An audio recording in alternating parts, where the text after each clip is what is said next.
So free practice 1 and 2 has been concluded around the Marina Bay Street Circuit in Singapore. So let's have a look at the highlights, the 5 things that you might have missed from this, the 5 things that we learned from free practice 1 and free practice 2 at Singapore. The Friday practice sessions have been concluded. So let's get into them. So Singapore is of course one of the night races on the calendar, but free practice 1 and free practice 3 actually take place during sunset hours and actually kind of daylight hours, or at least properly kind of look like during this during the run-in today. Now it wasn't particularly representative overall of what we can expect because of that, because obviously it's literally night and day difference in terms of temperatures and conditions and visibility and everything like that. But Charles Leclerc was fastest overall in FP1 and even in FP2 as well. He was second fastest overall there too. So him and Ferrari are looking good this weekend. They're definitely going to be in a shot of pole. But it seems as though one of the teams that aren't going to be in a shot of pole are Mercedes. They just look slow and inconsistent. George Russell really summed up their kind of performance really in FP2. He was one of the few drivers. I mean, a lot of drivers were hitting the wall and just kind of, you know, a little love tap just continuing. But Russell full on went into the wall with his nose and knocked off his front wing. He ended up down in P7 in FP2. But he actually fared better than his teammate Sir Lewis Hamilton down in P11. It's looking like it's going to be a long weekend for Mercedes really. They've got a one-off livery, so they'll look a little different at least. That's something to kind of note really. But yeah, I'm not holding out a lot of confidence really for even a podium again for Mercedes, which in truth they did inherit at the previous round in Azerbaijan. Another team that looks unlikely to get a pole position this weekend are Red Bull.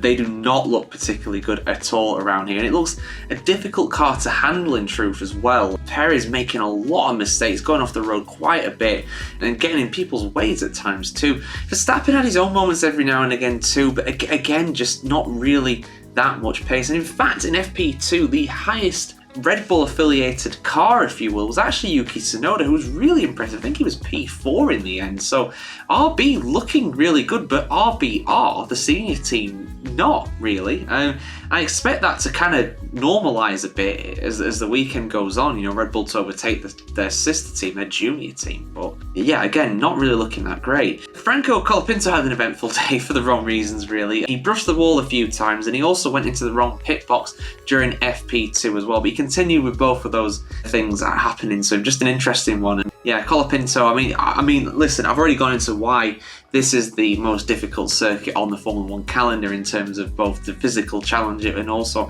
it is one of the hardest just purely in terms of driving without getting weather conditions in there too. So for a guy who's only done 2 full races in a Formula 1 car, this being his 3rd, yeah, he's got a real challenge on. So I just hope he'll bring the car home. That's all you can really ask of a rookie around a track like Marina Bay, which takes absolutely no prisoners. But so far, he's escaped without any kind of major incidents. But the fastest driver in free practice 2 was Lando Norris. Now he was P2 in FP1 I believe, but him and Leclerc actually swapped around positions. Norris looking very good, but he actually did survive a pretty big wide moment as well going into turn 1. The track really proving to be difficult to drive around just in general really. I mean, I think it's also because we usually have thunderstorms at night. Anybody who's been to Singapore normally knows that, you know, you do get a lot of thunderstorms. I do get a lot of big rains, so you know, you're either wet with the sweat or you're wet with the rain. That's kind of the rule in Southeast Asia. So I can imagine the overall grip of the track is quite green, and it is a street circuit as well on top of that. But him and Leclerc were so quick in FP2, 6/10 faster than anybody else. And